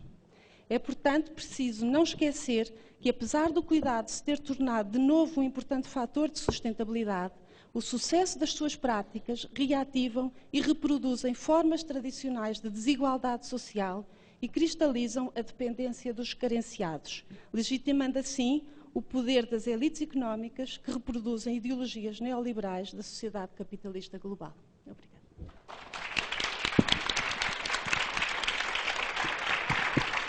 Obrigada. Passo a palavra agora para a Bila, que vai falar sobre políticas de cuidado e desigualdades de gênero e classe. Bom, o tema mudou um pouco, tá? Mas antes de começar, eu gostaria de agradecer o convite para estar aqui. Eu fico imensamente feliz, porque, enfim, eu tenho uma enorme admiração pelo PAGU e um imenso carinho pelas pesquisadoras, já que estamos falando de care, né? Posso dizer, né? Eu tenho um imenso carinho pelas pesquisadoras do PAGU. Então, realmente estar aqui nessa comemoração é uma alegria enorme. Mudou um pouco, né? Esse título, acho que já ficou um pouco para trás. Na verdade, o que eu vou tentar colocar aqui para o debate é o cuidado. O título realmente é o cuidado na nova agenda de combate à pobreza e vulnerabilidade social no Brasil. O que eu vou tentar fazer é pensar o que era a partir de um ângulo que um pouco você tratou do ângulo das políticas sociais, né? Quer dizer, como é que o care entra na nova, eu diria, numa nova arquitetura das políticas sociais que estão hoje em voga, né, no Brasil, no setor da saúde e nesse setor que eu vou tentar aqui debater. Quer dizer, e eu vou tentar, a partir da análise de um determinado caso, que eu pesquisei no Rio de Janeiro, que é um programa que se chama Mulheres da Paz, que é um programa do Ministério da Justiça, que ele foi implementado em 21 favelas do Rio de Janeiro em 2008, abrangeu 2.200 mulheres, e neste programa as mulheres da favela, elas atuam na prevenção da violência doméstica e na identificação de jovens em situação de risco, né, assim definido, isso é, que estão próximos ao tráfico de drogas, e elas são responsáveis por encaminhar esses jovens a um outro programa que se chama Protejo, no qual esses jovens participam de um programa que se chama Formação Cidadã e Ocupacional. Para participar desse programa, as mulheres da Paz recebiam uma bolsa de R$ 190 por 12 horas de trabalho semanal, e os jovens uma bolsa mensal de R$ 100. Enfim, a pesquisa foi feita num conjunto de favelas da Zona Norte do Rio de Janeiro, denominado Complexo do Alemão, e mais algumas em outros territórios que complementam essa pesquisa original. E o que eu estou interessada em ver, e o que me revela essa pesquisa, é os limites de uma intervenção pública que valoriza normas tradicionais de gênero, ou seja, o cuidado, num contexto de rápidas mudanças nas identidades de gênero no Brasil. Então, eu vou tentar, um pouco dentro desse quadro, tentar construir um pouco o que é esse programa, e vou tentar fazer isso em duas partes, em dois momentos. Um é tentar entender a emergência de uma nova concepção de intervenção pública, focalizada em atributos femininos, como cuidado, e que se desloca da família para a comunidade. Ou seja, como é que ocorre esse deslocamento em termos discursivos, em termos das justificativas desse tipo de prática. E, num segundo momento, eu vou procurar analisar como é que as mulheres que participam desse programa interpelam as convenções de gênero, né, inscritas nesse programa, e como elas procuram reelaborar, ressignificar os objetivos dessa política social. Enfim, a intervenção pública, enfim, que mobiliza mulheres, não é uma novidade no Brasil, não começou agora. Isso, enfim, são as políticas de desenvolvimento, de combate à pobreza, de combate à vulnerabilidade social, de alguma maneira, sempre tiveram as mulheres, de alguma maneira, no seu alvo, né, no seu foco. O que me parece que essa política que eu estou trabalhando e que outras pessoas trabalham em outros contextos, o que ela traz, talvez, não é, de novidade, é que as mulheres, se elas eram mobilizadas e ainda são como beneficiárias de programas sociais, nesses casos, elas são as próprias operadoras da política. Então, isso me parece que faz uma diferença do que, vamos dizer, da relação entre o Estado e as mulheres, na medida em que elas passaram, ou têm cada vez mais aparecido como um recurso que o Estado tem em termos de operacionalização das suas políticas, de alívio à pobreza, de redução de vulnerabilidade. E essas políticas, elas surgem aqui no Brasil a partir dos anos 2000, na sequência da crise da liberalização da economia, onde essas novas intervenções públicas, elas enfatizam noções de empoderamento dos pobres e de corresponsabilidade das comunidades no desenvolvimento social. Esse discurso, ele é, em geral, contrastado com uma noção anterior de cidadania, na qual os pobres, supostamente, se encontravam numa situação de dependência do Estado, de passividade. E esses programas que estão emergindo, eles atribuem a essa população pobre uma agência e mobilizam a participação da própria comunidade na solução dos problemas que a comunidade está enfrentando. Então,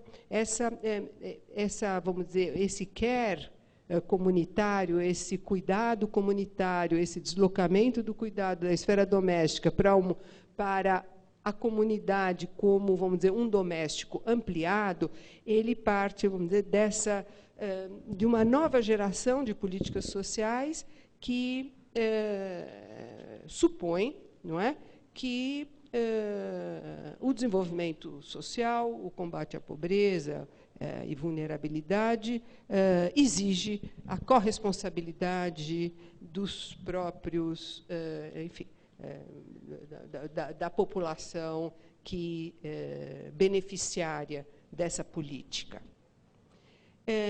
Eu tentei rastrear um pouco a emergência desse novo discurso, desse novo imperativo de participação comunitária nas políticas de desenvolvimento. E eu acho que tem três grandes atores que, apesar deles terem origens diferentes, estarem em contextos sociais e discursivos diferentes, variados, eles acabam convergindo nessas noções de empoderamento comunitário, de cidadania ativa, de corresponsabilidade dos pobres com o seu próprio desenvolvimento. Eu acho que a primeira grande instituição que fez um enorme esforço de elaboração dessa nova perspectiva é o Banco Mundial, e desde 1980 é possível acompanhar, a partir, vamos dizer, desde os discursos presidenciais até a contratação de sociólogos e antropólogos para o Banco Mundial, a partir desse período, uma mudança na noção de desenvolvimento, a adoção de uma visão muito mais compreensiva do desenvolvimento e uma série de práticas sociais que até pouco tempo atrás eram vistas como obstáculos ao desenvolvimento, como relações de parentesco, como redes informais de relacionamento, passaram a ser vistas como tendo um grande potencial de influenciar positivamente no desenvolvimento. Ou seja, a partir desse momento, dos anos 80, o Banco Mundial ele se afasta de um marco conceitual estritamente técnico e econômico, que guiou a sua política de desenvolvimento social, enfim, nos países do terceiro mundo, nos países do sul, e passou a valorizar o que a gente poderia chamar a cultura, né? Eu acho que o Banco Mundial realmente faz a virada cultural, né? A cultural turn dele, como, enfim, a academia fez a sua, né? O Banco Mundial faz a sua também, mais ou menos nos anos 80, onde a cultura passa a ser, ele redescobre a cultura como uma ferramenta do desenvolvimento. E a ideia da cultura local, do saber local, das regras informais, das relações de parentesco, e esse, vamos dizer, conjunto de práticas como sendo absolutamente positivas para o desenvolvimento é, em geral, contrastada com a ineficiência das burocracias estatais na condução das políticas públicas. Então, vamos dizer, a forma de argumentação do banco é basicamente contrastiva, quer dizer, quando você lê o que positivamente ele está argumentando e positivamente ele está propugnando, há um diálogo contrastivo com o que seria a burocracia estatal, o que seria, vamos dizer, o estado de bem-estar social, a sua ineficiência, a corrupção, enfim, tudo isso que, nessa formulação do Banco Mundial, a participação comunitária seria o principal elemento de, vamos dizer, proteção, não é, da população diante dessa burocracia.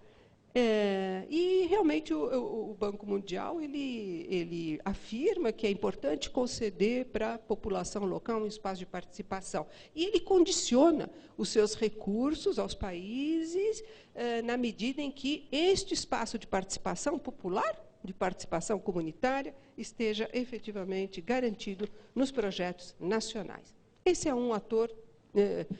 O segundo ator são as organizações não governamentais, que também contribuem para redefinir a cidadania em base a conceitos como participação de base, empoderamento, as ONGs, elas também elas têm uma mudança muito importante a partir dos anos 80, quando elas abandonam, não é, uma participação mais reivindicativa, mais ativa, mais confrontacional com o Estado para o que se chama as parcerias com o Estado. Isso, obviamente, tem a ver com dois fenômenos. Primeiro, que a cooperação internacional realmente reduz os recursos transferidos para o Brasil vamos dizer, o apoio do Estado passa a ser algo importante para a sua própria sobrevivência e também porque as ONGs, em geral, acham que é uma experiência interessante colocar em prática alguns conceitos de participação, de cidadania, de solidariedade comunitária, de descentralização, conceitos que fazem parte de muito do que as ONGs trouxeram para o debate público a respeito da democracia, da cidadania. Então, convergem aí esses dois. E o terceiro setor, que também me parece que convergem para isso, são os movimentos e as organizações de mães. No Rio, elas são muito importantes, as organizações de mães que perderam seus filhos em conflitos urbanos, assassinados pela polícia, e essas organizações acabaram disseminando uma percepção social que associa mulheres, maternidade e não violência. Muito bem, eu acho que esse é o contexto discursivo que, enfim, permite, vamos dizer, dar um novo sentido à participação das mulheres como operadoras das políticas sociais e legitima a sua atuação na comunidade. Bom, eu não vou poder entrar aqui sobre como é que se dá o programa Mulheres da Paz, mas eu vou rapidamente. Ele tem duas etapas. Uma é a capacitação. Em geral, quem capacitou nesse programa que eu analisei no Rio de Janeiro foi uma ONG feminista, onde a capacitação ela é feita a partir, vamos dizer, de noções de hierarquias de gênero, desigualdade de gênero, noções de direitos humanos e etc., de empoderamento das mulheres, não é? Há toda uma valorização de um self feminino, e que é muito importante, é considerado muito importante para a atuação das mulheres junto à comunidade. Sobre vamos dizer, esse primeiro momento do programa, a avaliação das mulheres foi bastante positiva. Elas mencionam, sobretudo, ganhos de natureza individual. Acesso e controle dos códigos culturais dominantes, por exemplo, elas mencionam que aprenderam a falar em público, conheceram a Lei Maria da Penha e passaram a fazer novas amizades. Elas mencionam também que houve um ganho muito grande de autoridade face às instituições. Elas ganharam respeito da polícia, dos traficantes, dos gestores públicos, dos vizinhos. Então, há uma noção de crescimento, de consciência, de conhecimento, reconhecimento, empoderamento. São esses os termos, em geral, que as mulheres concluem desse período de formação. A segunda parte do programa, que é justamente resgatar, o que elas chamam de resgatar, os jovens enfim, que estão à beira, não é, de entrar para o tráfico, a avaliação delas é muito menos positiva. Vamos dizer, eu vou dizer 3 avaliações que elas fazem. Uma é que elas dizem que elas gostariam de ter os mesmos cursos de capacitação que elas estão aos quais elas estão encaminhando os jovens. Ou seja, elas gostariam de se capacitar para o mercado de trabalho. Enfim, elas não estão satisfeitas com a sua condição de bolsista, elas gostariam de ter trabalho, e elas contrastam trabalho com bolsa. Elas consideram que a bolsa é uma situação extremamente vulnerável. A segunda avaliação é que elas não têm a mesma avaliação do programa, que a condição de proximidade socioespacial possa, de fato, fazê-las chegar à realidade subjetiva, à realidade, à intimidade das famílias às quais elas vão procurar, enfim, algum tipo, vão procurar prestar algum cuidado, algum apoio. Elas não consideram que isso seja possível, elas consideram que há uma noção de privacidade nas favelas, apesar das casas serem todas muito juntas e se ouvir tudo o que um fala na casa do outro. Eu tenho aqui os trechos, mas não dá tempo de ler. Elas valorizam a privacidade. A privacidade é um valor e que elas consideram que o programa não entende isso, porque faz elas irem nas casas das pessoas e perguntar se tem violência, se o filho está drogado, né? Essa conversa que elas dizem que elas não estão preparadas para ter essa conversa, etc. Em terceiro lugar, basicamente são essas duas. Em terceiro lugar, quer dizer, não é em terceiro lugar, é ainda pensando nessas duas resistências, ou nessas duas, enfim, dificuldades que elas têm com o programa, é que elas não admitem a nova noção de temporalidade que os programas sociais têm hoje.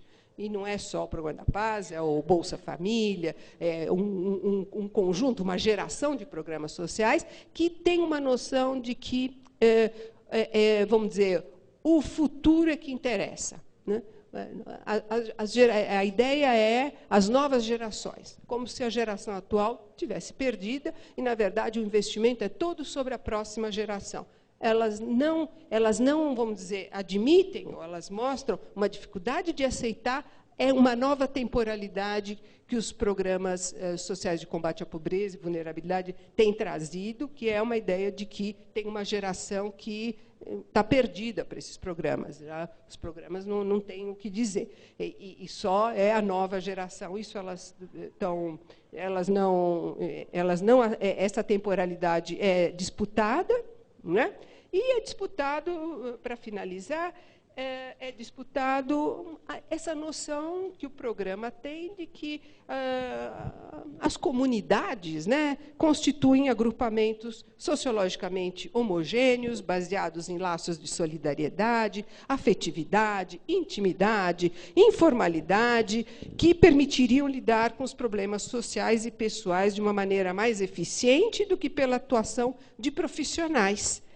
Elas não consideram, elas creem que essa atuação deve ser profissionalizada e que elas não estão capacitadas a fazer esse tipo de ação que essa política social está promovendo. Ou seja, é uma política social que certamente não está considerando uma multiplicidade de valores que hoje estão presentes entre as classes populares brasileiras e que impessoalidade, privacidade, contratualidade são valores hoje bastante respeitados por essa população e que a política social parece ainda persistir numa visão bastante estereotipada do que é comunidade, do que é parentesco, do que é relações, enfim, informais, etc. Quer dizer, essa grande descoberta da política social parece que está sendo cada vez mais contestada e disputada pelos próprios beneficiários dessa política. Obrigada.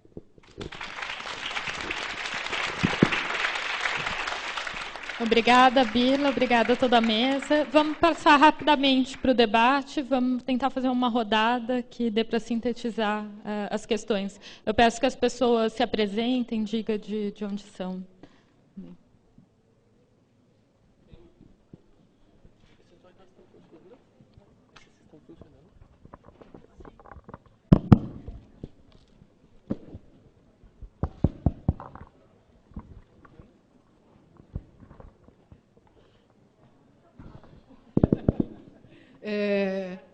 Sou Ana Fonseca, pesquisadora do NEP Unicamp. Uma alegria de novo estar aqui, reencontrar a Nádia depois do maio do ano passado, a Guita, a Bila, a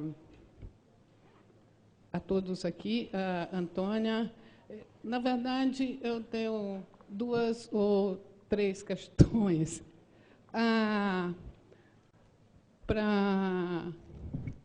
Para a Antônia, começando assim, da minha esquerda para lá, eu penso, se não é o caso de pensar que no que tu descreves aí, nós temos um rompimento da solidariedade como o princípio estruturante da proteção social, porque é isso o que tu acaba de descrever, que eu faço essa migração para as comunidades, para as mulheres, para as famílias, para a realização da proteção social. Então, a solidariedade, que é um princípio estruturante da proteção social, vai para o lixo, né?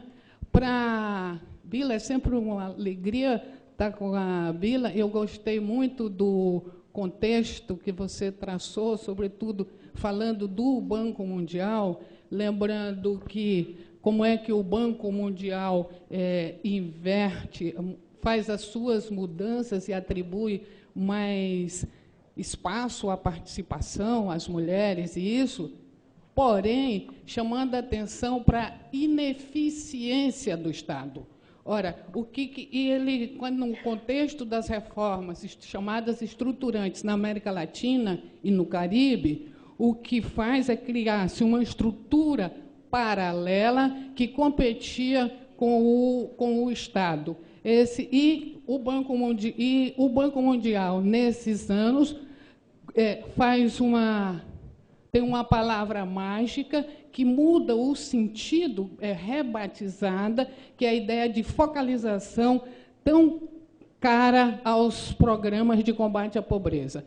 Porém, a ideia da focalização é uma ideia que vem para buscar quais eram os nós ao desenvolvimento econômico e social dos países, e não a focalização nos mais pobres. Lembremos que todas as reformas na nossa região, um dos critérios do Banco Mundial de risco dos nossos países, a começar com o caso mais emblemático do Chile, é quão avançado estavam essas reformas. Então, tem esse aspecto aí. Por outro lado, eu também acho que no tema da inclusão das mulheres, queiramos ou não, tem uma responsabilidade do movimento das mulheres, uma responsabilidade, digamos, com um bom sentido e com um mau resultado nessa ideia do empoderamento das mulheres. Então, as mulheres são as titulares do benefício, porque supostamente são melhores cuidadoras das suas crianças, disso e daquilo outro, e ficamos nesse mundo aí dessas mulheres titulares de benefício. Uma das grandes discussões no programa Bolsa Família é que tinha uma reivindicação de parte do movimento feminista, por assim dizer, que as mulheres deveriam ser as titulares do benefício.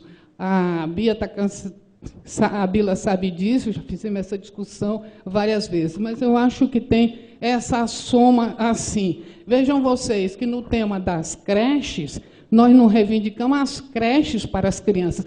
O Brasil precisa de creches para as suas crianças, não é as creches para as mulheres. Nós não vamos botar as mulheres nas creches, são as crianças que precisam das creches. Mas nós dissemos, precisamos das creches para as mulheres, o que é um absurdo. Nós não vamos colocar nenhuma mulher em creche, não, não por enquanto. Mas esse assunto das mulheres também é muito forte. Vocês sabiam que nesse programa extraordinário, que é Brasil Sem Fronteira, assim como tinham as mães da anistia, porque era legítimo para os seus filhos, tem um movimento que chama Mães Sem Fronteiras. São as mães dos meninos que foram estudar fora. Elas se reúnem, elas têm um site, elas fazem todas essas coisas assim.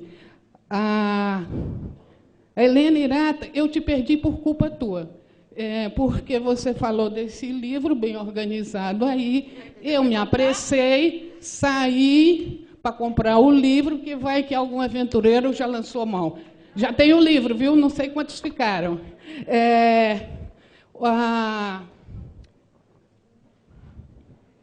Rita, eu achei muito interessante tudo isso que você falou. Acho que, para nós, no Brasil, tem um problema, tem uma discussão que eu acho que é adicional, que é, nós estamos envelhecendo. Quer dizer, como é que nós vamos nos preparar? Se a gente olhar o censo 2010 do IBGE, nós já não somos tão jovens quanto fomos, mas nós estamos envelhecendo e nós devemos nos preparar a esse envelhecimento. Então, eu acho que tem esse tema aí em aberto, e, paradoxalmente, no Brasil, os mais idosos e mais pobres são os que estão mais protegidos, entre aspas, digamos assim, porque o benefício é a partir de uma família que ganha 1/4 de salário mínimo, eles recebem um salário mínimo por mês, o que não é muito dinheiro, mas são 4 milhões de pessoas idosas beneficiárias. Mas eu acho que é como pensar na agenda para frente, como nós, brasileiros, vamos nos preparar para esse tema do nosso envelhecimento. Obrigada.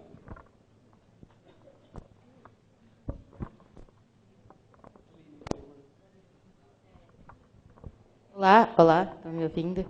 Eu queria primeiro agradecer à mesa, assim, me dizer que eu sinto honrada de ouvir, porque eu venho de uma trajetória meio híbrida, que trabalhou com grupos. Meu nome é Aline, eu me formei, fiz mestrado aqui em Antropologia Social pelo PAGU, e agora eu faço parte da Coletiva das Vadias e trabalho na BIA, Associação Brasileira Interdisciplinar de AIDS. Bom, na minha trajetória, assim, a produção, principalmente da Bila Sorge, da Helena Irata, foram muito importantes, porque eu trabalhei em grupos de economia solidária, que acompanhava grupos de mulheres junto a diversos movimentos sociais. Então, a produção que vocês têm sobre cuidado, sobre economia, né, a produção que ajudou a formular a ideia de economia feminista, foram muito importantes. E, ao mesmo tempo, também, eu trabalho junto, sempre nesses projetos, junto a uma associação de prostitutas aqui de Campinas. Então, eu me sinto à vontade de fazer a pergunta que eu vou fazer agora, mesmo porque a gente que acha que é um espaço privilegiado para a gente afinar ideias e avançar no debate. Bom, eu queria fazer uma pergunta especificamente sobre o que vocês acham, se é possível a gente pensar no trabalho sexual como um trabalho de cuidado, né? Porque a gente, aqui no Núcleo do Pagu, a gente vem aprimorando as pesquisas que vão mostrando cada vez mais essas fronteiras borradas entre a troca comercial de sexo ou outras transações econômicas envolvendo sexo e essa noção que tanto as mulheres, principalmente as mulheres que oferecem o serviço, quanto quem usufrui, tem dessa esfera da intimidade, do cuidado e tal. E eu fico pensando também assim que isso poderia aprofundar até o nosso campo de estudo, assim, que eu penso quem estuda a prostituição, para a gente ir entendendo mesmo esse universo tão diverso dentro da economia sexual que vai, a gente sabe que vai desde a troca explícita de sexo por dinheiro até aquelas transações mais borradas entre, sei lá, uma mulher que tem um patrocinador. E mesmo dentro da troca explícita de sexo por dinheiro, entre daquela prostituição mais industrializada até aquela prostituição que o Zé Miguel chama de mais artesanal, né? E, enfim, se isso ajudaria tanto como campo político, campo de análise, mas também, como a Helena Hirata falou, como narrativa política mesmo, tanto para as profissionais do sexo, né, para trabalhadores sexuais, até pensando na sua apresentação sobre esses casos, esses elementos que você considerou da sexualidade dentro do trabalho de cuidado no campo que você estudou. Então, e assim, eu não quero parecer que eu vou falar que se o trabalho sexual foi considerado como um trabalho de cuidado, não vai ter essas histórias de abuso que você conta. Porque, ao contrário, as minhas interlocutoras entendem que, se um homem pega nela sem o consentimento, isso é uma situação de abuso, tanto que elas cobram, olha, você encostou em mim R$50. Né?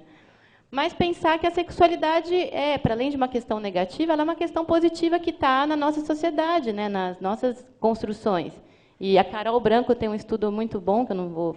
É ruim falar do estudo dos outros, porque a gente pode falar besteira, mas que ela vê como que algumas pessoas que têm limitações físicas, então pessoas que não têm 2 braços, reivindicam já que o Estado considere que uma assistente sexual seja um direito, né? Isso gera outros problemas. O que é um direito sexual? É só para, né, uma assistente sexual é só para quem não pode se tocar, enfim. Mas eu acho que é um campo que a bibliografia que trabalha com trabalho e gênero pode ajudar a caminhar nisso. Obrigada. Desculpa. Pessoal, como o tempo está reduzido e a gente vai precisar almoçar ainda até a próxima mesa, vamos encerrar as inscrições para dar tempo para a mesa poder responder. Bem rapidamente, então, Sabrina, um segundo. Bem sintético. Vamos decidir em conjunto, porque aqui tem 3 pessoas, aqui tem mais uma. Porque não vamos ter tempo para as respostas. Não, eu sei. Então, a gente ouve as perguntas e as respostas a gente fala no café. Tá bem? Pode ser? Então, vamos assim. Tentem ser sintéticos. Quem está? Está a Eleni, está a Carol, tu e tu. Ok. E pedir para fazer intervenções o mais curtas possíveis, por favor. I think I will speak in English. Non, farlo en portugnol, ruine. Je peux pas publiquement faire ça. Então,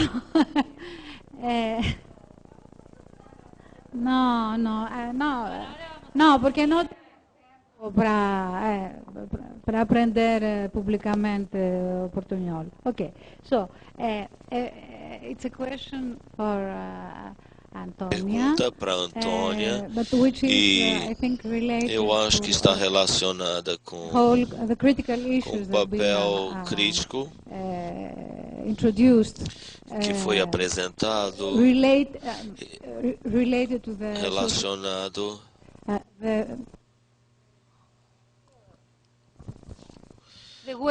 relacionado com a forma com que o neoliberalismo e o neoliberalismo internacional e as políticas neoliberalistas internacionais ativam e essa cidadania ativa tem sido transformada de alguma maneira. Tem se transformado entre uma responsabilização pessoal das vítimas das crises.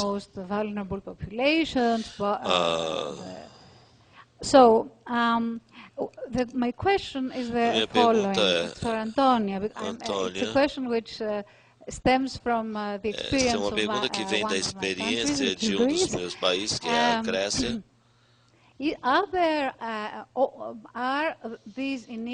Essas iniciativas que tiveram uma característica pessoal, você deu alguns exemplos de trabalho voluntário,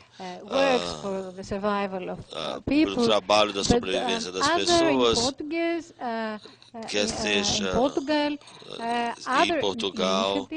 Há em Portugal algumas iniciativas que são mais coletivas, auto-organizadas, que respondam à crise, que não sejam relacionadas ao gênero e que tenham um objetivo de apresentar um outro tipo de projeto social, ou, como por exemplo na Grécia, começou, é bastante interessante, há um hospital em Atenas,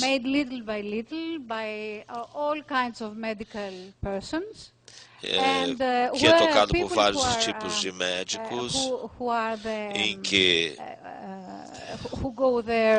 as pessoas que vão lá são tratadas e algumas delas querem se tornar ou querem também trabalhar nisso. Isso funciona com um trabalho coletivo, com a crítica à situação presente, e, ao mesmo tempo, não é só uma questão de mulheres estarem lá, não é? E, por outro lado, promove uma reflexão coletiva da possibilidade de uma resposta à crise organizada. Bom, meu nome é Daniela, eu sou doutoranda em antropologia aqui na Unicamp. Estudo doença de Alzheimer, a Guita, inclusive, é minha orientadora. Eu tenho uma questão mais geral para a mesa, assim. Eu fiquei pensando, enquanto vocês falavam, né, em como o gênero se movimenta nessas tensões que são articuladas no cuidado entre, por exemplo, amor e profissão, dom e técnica. E, por exemplo, no meu campo de estudo, na Associação de Alzheimer, é muito uma relação também entre a importância da rotina e da estimulação cognitiva, né, da criatividade do cuidador, né? E aí eu fiquei pensando assim, como essas configurações de gênero e essas tensões no cuidado aparecem na escolha do cuidador, né? Quando o idoso a ser cuidado é homem, quando é mulher, quando tem uma demência ou quando não tem. Um pouco no sentido de, se, por exemplo, uma hipótese, se a doença de Alzheimer legitimaria um cuidador homem ou um cuidador mais técnico, não querendo sobrepor a técnica e homem, mas se seria um discurso mais legitimador nesse sentido.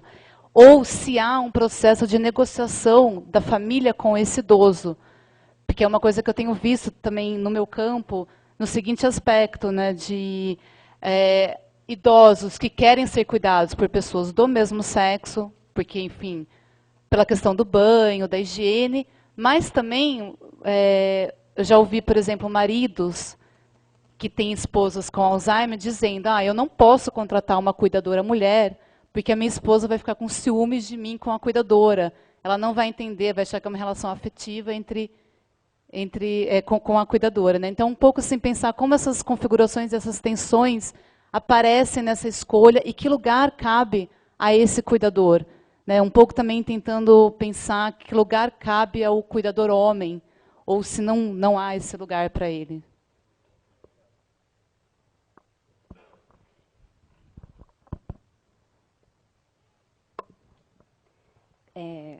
Meu nome é Carol, Pagu Unicamp. Rapidamente, então, para a gente conversar no café. Para a gente conversar sobre a importância de refletir sobre os sujeitos do cuidado. Né? Acho que várias pessoas aqui apontaram isso, da gente também estabelecer essa relação, né, entre o enfoque dos cuidadores e políticas de cuidado, com a importância também na diferenciação no âmbito dos sujeitos do cuidado, né, para que a gente não incorra no risco de pensar os sujeitos do cuidado sempre como crianças ou idosos, né, e pensar um pouco a agência desses sujeitos, né, acho que a Bila traz um sujeito de uma política de cuidado que são jovens, né, acho que um pouco para a gente pensar sobre isso. Hello. Fazendo curto também, então, por causa do tempo. Eu sou o Felipe, estudante de graduação aqui na Unifish, orientando da Ângela Araújo. E eu queria fazer uma pergunta no sentido para todos vocês sobre o potencial subversivo do trabalho de cuidado, que eu acho que é a Daniela Kergoat, que coloca um relato da organização das trabalhadoras de care na França, acredito, né? E a relação com o trabalho reprodutivo, o trabalho produtivo, trabalho não remunerado, enfim, relatos que vocês talvez tenham de uma organização dessas mulheres e as reivindicações que saem desse tipo de organização. Tá? Obrigado.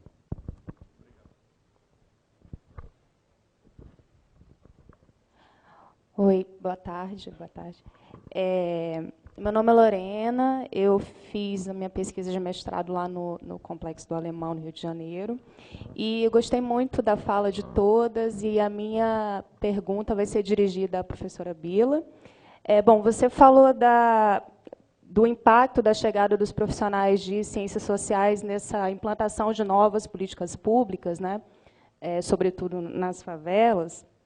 E eu não sei se você mencionou, mas a iniciativa do Mulheres da Paz, ela deve estar relacionada com a chegada das UPPs, porque depois da ocupação isso aumentou relativamente nesses territórios ocupados, né, essas iniciativas relacionadas ao gênero.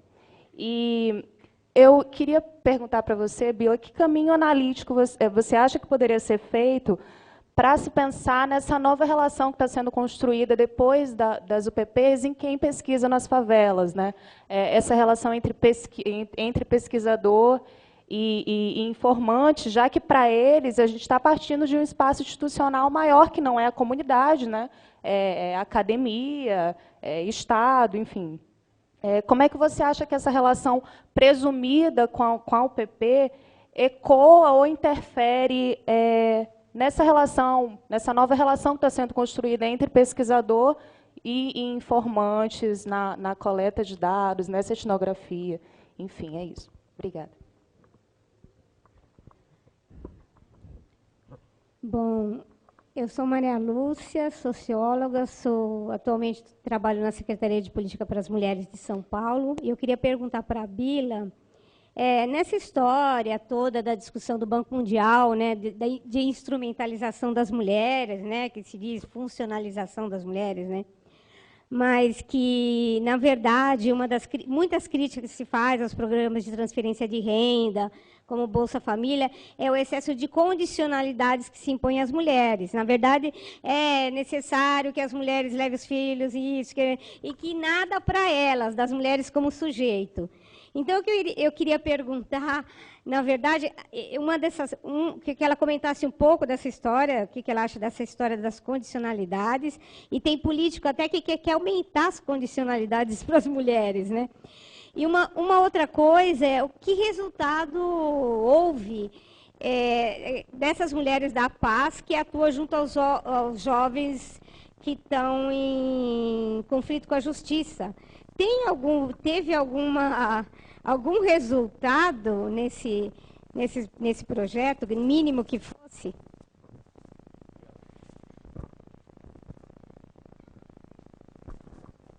encerrar.